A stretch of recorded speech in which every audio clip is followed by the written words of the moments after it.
اعوذ باللہ من الشیطان الرجیم، بسم اللہ الرحمن الرحیم۔ تمام سننے اور دیکھنے والوں کو السلام علیکم دوستو، آج میں آپ کے سامنے حاضر ہوا ہوں ایک نئی ویڈیو کے ساتھ۔ حضرت امام حسین رضی اللہ تعالیٰ عنہ کی شہادت کا دردناک قصہ۔ یہ جاننے کے لیے ویڈیو کو شروع سے لے کر اینڈ تک ضرور دیکھیں تاکہ آپ کو پورے قصے کی سمجھ آئے، اور ایک گزارش بھی ہے کہ جو لوگ چینل پر نئے ہیں وہ چینل کو ضرور سبسکرائب کر لیں اور ساتھ ہی بیل آئیکن پر بھی کلک کر لیں تاکہ آنے والی مزید نئی ویڈیو آپ تک بآسانی پہنچتی رہے۔ اور اگر میری ویڈیو اچھی لگے تو ویڈیو کو لائک کرنا نہ بھولیں، ویڈیو کو زیادہ سے زیادہ شیئر کریں تاکہ معلومات دوسرے لوگوں تک بھی پہنچ سکے۔ آئیے چلتے ہیں ویڈیو کی جانب۔ اب وہ وقت آیا کہ جاں نثار ایک ایک کر کے رخصت ہو چکے اور حضرت امام حسین پر جانیں قربان کر گئے۔ اب تنہا حضرت امام حسین ہیں اور ایک فرزند حضرت امام زین العابدین رضی اللہ تعالیٰ عنہ، وہ بھی بیمار و ضعیف، باوجود اس ضعف و ناطاقتی کے خیمے سے باہر آئے اور حضرت امام حسین کو تنہا دیکھ کر مصافحے کا راز زار جانے اور اپنی جان نثار کرنے کے لیے نیزہ دست مبارک میں لیا، لیکن بیماری، سفر کی کوفت، بھوک پیاس، متواتر فاقوں اور پانی کی تکلیفوں سے ضعف اس درجہ ترقی کر گیا تھا کہ کھڑے ہونے سے بدن مبارک لرزتا تھا۔ باوجود اس کے ہمت مردانہ کا یہ حال تھا کہ میدان کا عزم کر دیا۔ حضرت امام حسین نے فرمایا، جانے پدر لوٹ آؤ، میدان جانے کا قصر نہ کرو، میں کنبہ قبیلہ عزیز و اقارب، خدام، موالی جو ہمراہ تھے، راہ حق میں نثار کر چکا، اور الحمدللہ کہ ان مصائب کو اپنے جد کریم صلی اللہ علیہ وآلہ وسلم کے صدقے میں صبر و تحمل کے ساتھ برداشت کیا۔ اب اپنا ناچیز ہدیہ سر راہ خدا عز و جل میں نظر کرنے کے لیے حاضر ہے۔ تمہاری ذات کے ساتھ بہت امیدیں وابستہ ہیں، بے کسان اہل بیت کو وطن تک کون پہنچائے گا، بیویوں کی نگہداشت کون کرے گا، جد و پدر کی جو امانتیں میرے پاس ہیں کس کے سپرد کی جائیں گی، قرآن کریم کی محافظت اور حقائق و عرفانیہ کی تبلیغ کا فرض کس کے سر پر رکھا جائے گا، میری نسل کس سے چلے گی، حسینی سیدوں کا سلسلہ کس سے جاری ہوگا، یہ سب توقعات تمہاری ذات سے وابستہ ہیں۔ دودھ مانے رسالت و نبوت کے آخری چراغ تم ہی ہو، تمہاری ہی طلعت سے دنیا مستنیر ہوگی۔ مصطفیٰ صلی اللہ علیہ وآلہ وسلم کے دل دادگان حسن تمہارے ہی روئے تاباں سے حبیب حق کے انوار و تجلیات کی زیارت کریں گے، اے نور نظر لگتے جگر۔ یہ تمام کام تمہارے ذمہ کیے جاتے ہیں، میرے بعد تم ہی میرے جانشین ہوگے، تمہیں میدان جانے کی اجازت نہیں ہے۔ حضرت زین العابدین رضی اللہ تعالیٰ عنہ نے عرض کیا کہ میرے بھائی، تو جان نثاری کی سعادت پا چکے اور حضور کے سامنے ہی ساقی کوثر صلی اللہ علیہ وآلہ وسلم کے آغوش رحمت و کرم میں پہنچے، میں تڑپ رہا ہوں۔ مگر حضرت امام حسین نے کچھ پذیرانہ فرمایا اور امام زین العابدین رضی اللہ تعالیٰ عنہ کو ان تمام ذمہ داریوں کا حامل کیا اور خود جنگ کے لیے تیار ہوئے۔ قبائے مصری پہنی اور امامہ رسول خدا صلی اللہ علیہ وآلہ وسلم سر پر باندھا، سید الشہداء امیر حمزہ رضی اللہ تعالیٰ عنہ کی سپر پشت پر رکھی، حضرت حیدر کرار کے ذوالفقار آبدار حمائل کی۔ اہل خیمہ نے اس منظر کو کس آنکھوں سے دیکھا ہوگا۔ امام میدان جانے کے لیے گھوڑے پر سوار ہوئے۔ اس وقت اہل بیت کی بے کسی انتہا کو پہنچتی ہے اور ان کا سردار ان سے طویل عرصے کے لیے جدا ہوتا ہے۔ ناز پروردوں کے سروں سے شفقت پدری کا سایہ اٹھنے والا ہے۔ نونہالان اہل بیت کے گرد یتیمی منڈلائی پھر رہی ہے، ازواج سے سہاگ رخصت ہو رہا ہے، دکھے ہوئے اور مجروح دل امام رضی اللہ تعالیٰ عنہ کی جدائی سے کٹ رہے ہیں۔ بے کس قافلہ حسرت کی نگاہوں سے امام کے چہرے دل افروز پر نظر کر رہا ہے۔ سکینہ رضی اللہ تعالیٰ عنہ کی ترسی ہوئی آنکھیں پدر بزرگوار کا آخری دیدار کر رہی ہیں۔ آن دو آن میں یہ جلوے ہمیشہ کے لیے رخصت ہونے والے ہیں۔ اہل خیمہ کے چہروں سے رنگ اڑ گئے ہیں، حسرت اور یاس کی تصویریں ساکت کھڑی ہوئی ہیں، نہ کسی کے بدن میں جنبش ہے، نہ کسی کی زبان میں تاب حرکت، نورانی آنکھوں سے آنسو ٹپک رہے ہیں، اور خاندان مصطفیٰ صلی اللہ علیہ وآلہ وسلم بے وطنی اور بے کسی میں اپنے سروں سے رحمت و کرم کے سایہ گستر کو رخصت کر رہا ہے۔ حضرت امام حسین نے اپنے اہل بیت کو تلقین صبر فرمائی، رضا الہی پر صابر و شاکر رہنے کی ہدایت کی اور صبر کے سپرد خدا عز و جل کر کے میدان کی طرف رخ کیا۔ اب نہ قاسم ہیں، نہ ابوبکر عمر، نہ عثمان و نہ جعفر و عباس جو حضرت امام حسین کو میدان جانے سے روکیں اور اپنی جانوں کو امام حسین پر فدا کریں۔ علی اکبر رضی اللہ تعالیٰ عنہ بھی آرام کی نیند سو گئے، جو حصول شہادت کی تمنا میں بے چین تھے۔ تنہا امام حسین ہیں اور آپ ہی کو ادا کے مقابل جانا ہے۔ خیمہ سے چلے اور میدان میں پہنچے، حق و صداقت کا روشن آفتاب سرزمین شام میں طالع ہوا۔ امید زندگانی و تمنائے عزت کا گرد و غبار اس کے جلوے کو چھپا نہ سکا۔ حب دنیا و آشائش حیات کی رات کے سیاہ پردے آفتاب حق کی تجلیوں سے چاک چاک ہو گئے، باطل کی تاریکی اس کی نورانی شعاعوں سے کافور ہو گئی۔ مصطفیٰ صلی اللہ علیہ وآلہ وسلم کا فرزند رائے حق میں گھر لٹا کر کھمبا کٹکا کر سر بکف موجود ہے۔ ہزار ہا سپہ گرانے نبرد آزما کا لشکر گراں سامنے موجود ہے اور اس کی پیشانی مصفہ پر شکن بھی نہیں۔ دشمن کی فوجیں پہاڑوں کی طرح گھیرے ہوئے ہیں اور امام حسین کی نظر میں پر کاہے کے برابر بھی ان کا وزن نہیں۔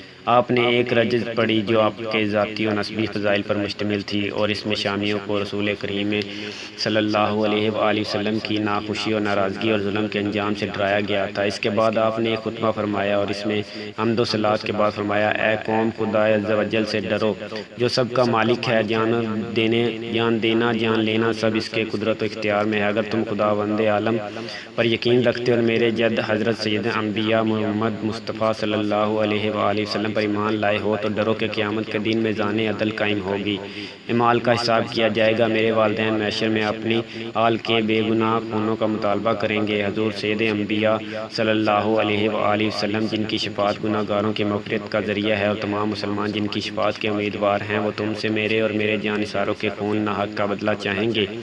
تم میرے اہل و عیال، عزو اطفال، اصحاب موالی میں سے 70 سے زیادہ کو شہید کر چکے اور اب میرے قتل کا ارادہ رکھتے ہو۔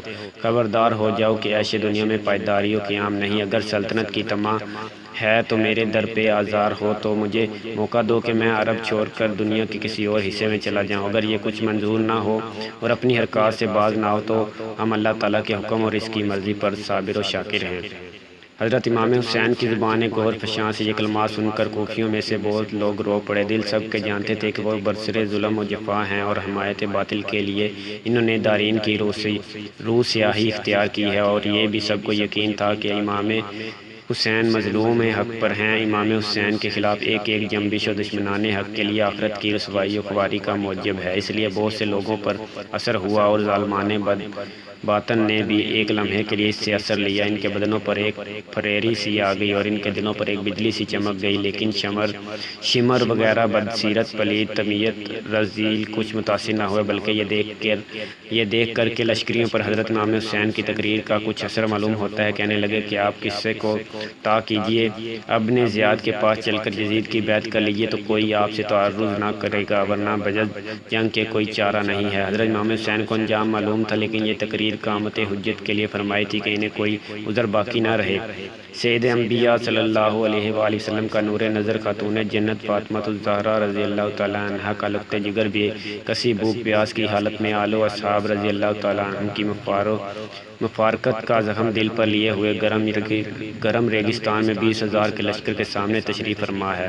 تمام حجتیں قطع کر دی گئی ہیں، اپنے فضائل اور اپنی بے گناہی سے ادا کو اچھی طرح آگاہ کر دیا اور بار بار بتا دیا ہے کہ میں بقصد جنگ نہیں آیا اور اس وقت تک ارادہ جنگ نہیں ہے۔ اب بھی موقع دو تو واپس چلا جاؤں، مگر 20,000 کی تعداد امام حسین کے بے کس تنہا دیکھ کر جوش بہادری دکھانا چاہتی ہے۔ جب حضرت امام حسین نے اطمینان فرمایا کہ سیاہ دلانے باطن کے لیے کوئی عذر باقی نہ رہا اور وہ کسی طرح خون ناحق کے ظلم بے نہایت سے باز آنے والے نہیں، تو امام حسین نے فرمایا کہ تم جو ارادہ رکھتے ہو پورا کرو اور جس کو میرے مقابلے کے لیے بھیجنا چاہتے ہو بھیجو۔ مشہور بہادر اور یہ گانا نبرد آزما جن کو سخت وقت کے لیے محفوظ رکھا گیا تھا میدان میں بھیجے گئے۔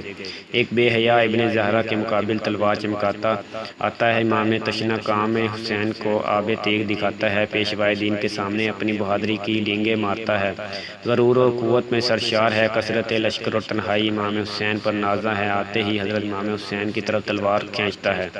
ابھی ہاتھ اٹھا ہی تھا کہ امام حسین نے ضرب فرمائی، سر کٹ کر دور جا پڑا اور غرور شجاعت خاک میں مل گیا۔